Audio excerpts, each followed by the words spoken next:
Bonjour à toi, j'espère que tu vas bien. Je m'appelle Laura Ballot, je suis coach en hypersensibilité et en gestion des émotions.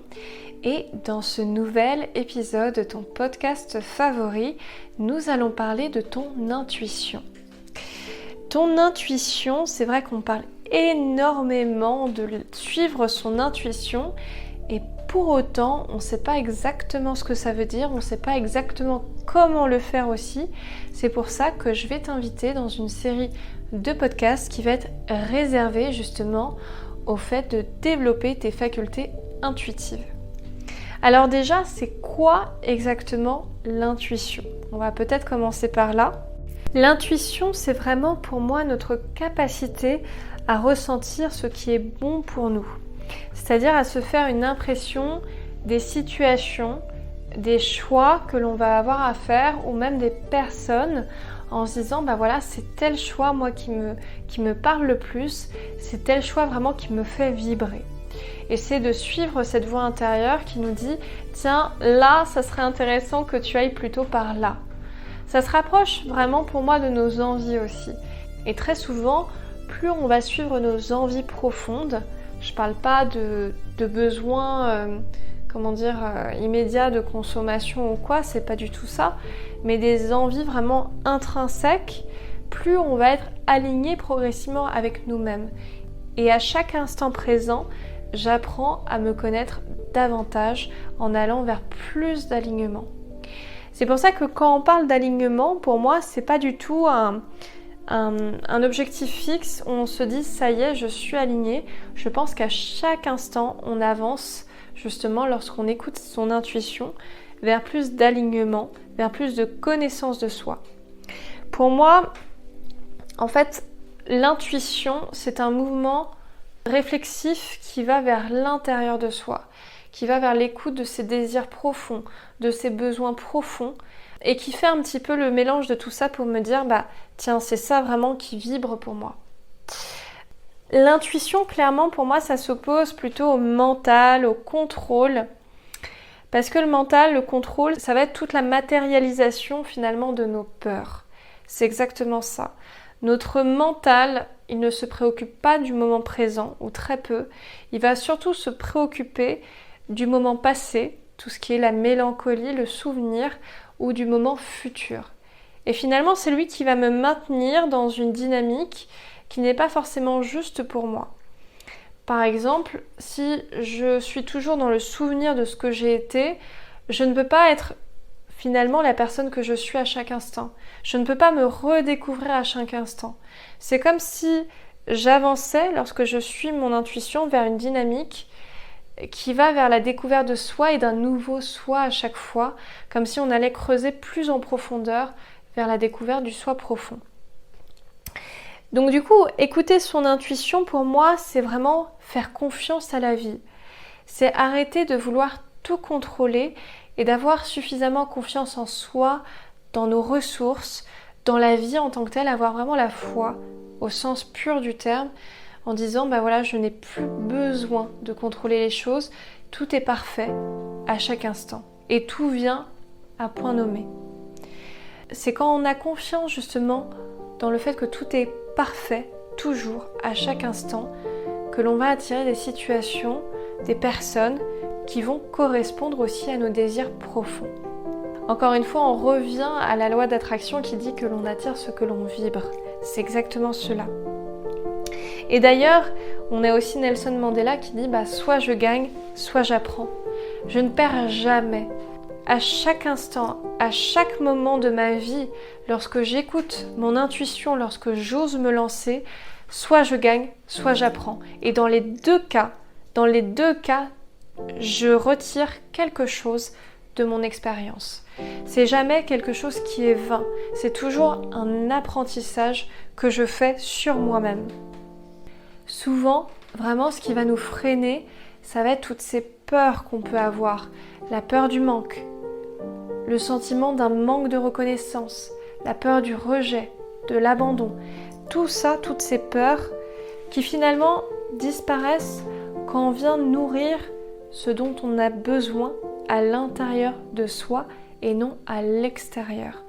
lorsque j'arrête de disséminer mon pouvoir à l'extérieur de moi-même dans les autres, que ce soit dans le monde physique ou dans le monde de l'invisible d'ailleurs, je retourne à mon pouvoir personnel, à mon énergie personnelle, et c'est elle que je vais décupler et que je vais cultiver.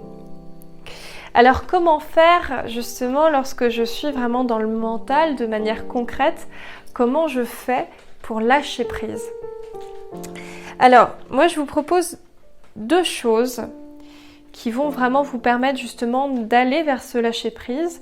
La première chose, ça va être durant 1 heure par jour par exemple, de vous prendre un espace pour vous où vous pratiquez quelque chose en mode totalement intuitif. Ça peut être de la musique, ça peut être de la peinture, ça peut être simplement d'aller vous promener sur un mode intuitif en suivant les directions qui vous font le plus vibrer, en vous disant bah tiens, là je ressens que je dois aller à gauche, là à droite, là tout droit, et vous allez voir que progressivement vous allez de plus en plus vous reconnecter à cette intuition.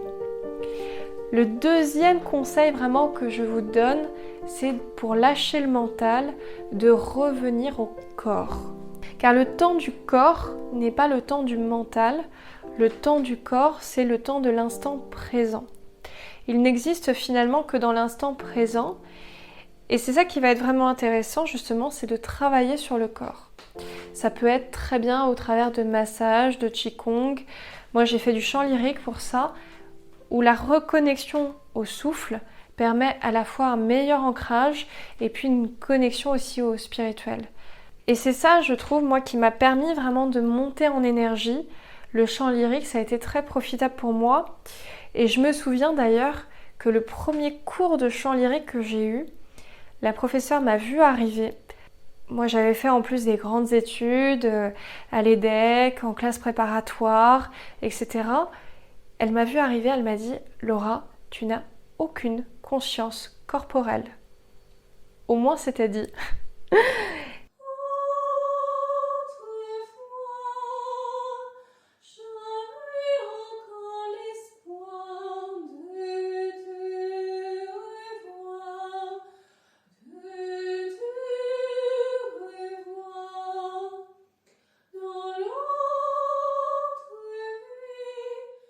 Et en fait, ça m'a permis vraiment de revenir sur moi, de revenir à mes sensations physiques, d'arrêter de tout contrôler, parce que de toute manière, en chant, si je cherche à contrôler, finalement, c'est contre-productif.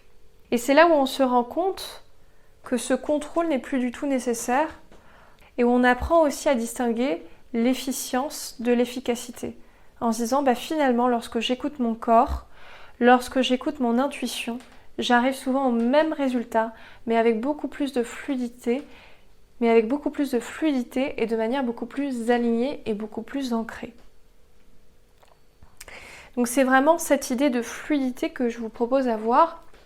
Alors aussi, je voulais faire un conseil un petit peu spécial, notamment pour toutes les personnes qui me disent « Ah bah moi, j'arrive pas à méditer, je n'arrive pas à rester pendant 1 demi-heure à faire de la méditation sans réfléchir, ça ne marche pas pour moi. » C'est ok, c'est vraiment ok. Prenez à ce moment-là la méthode qui vous correspond le mieux pour vous. Celle qui est juste fondamentalement pour vous et qui vous fait le plus vibrer. Et vous allez voir que c'est cette méthode qui va être bonne pour vous et ça ne sera pas une autre. Et c'est très bien comme ça. Ça peut être de la méditation active si vous n'arrivez pas justement à vous poser 1 demi-heure sans qu'il y ait ce flux de pensées qui viennent parasiter les méditations. Ou encore, ça peut être de la danse intuitive. Ça peut être aussi, si vous avez beaucoup de colère à libérer, par exemple du karaté. Il y a 10 000 voix différentes et la voix qui vous correspondra, ça sera celle qui vous appelle le plus. N'oubliez pas ça, tout vient de l'écoute de vos envies et non pas de ce qu'on doit faire ou de ce que les autres vous disent qu'il est bon de faire. Non, c'est vraiment votre envie à vous et ce qui sera juste pour vous dans le moment présent. C'est vraiment ça. Ça peut être même des pierres, de la lithothérapie justement, qui va vous permettre de calmer le mental et d'améliorer la connexion justement à notre intuition. Ça peut être aussi l'alimentation. Il n'y a pas de bonne ou de mauvaise voie. C'est vraiment ça que j'ai envie de te transmettre dans ce podcast, c'est te dire que toutes les voies sont bonnes à partir du moment où elles sont adaptées à toi et où tu ressens que c'est celle qui est juste.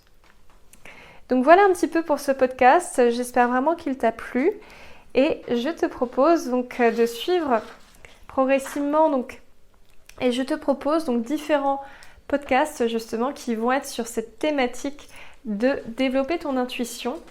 Je te dis en tout cas à très bientôt pour un prochain épisode de ton podcast. Ciao, salut!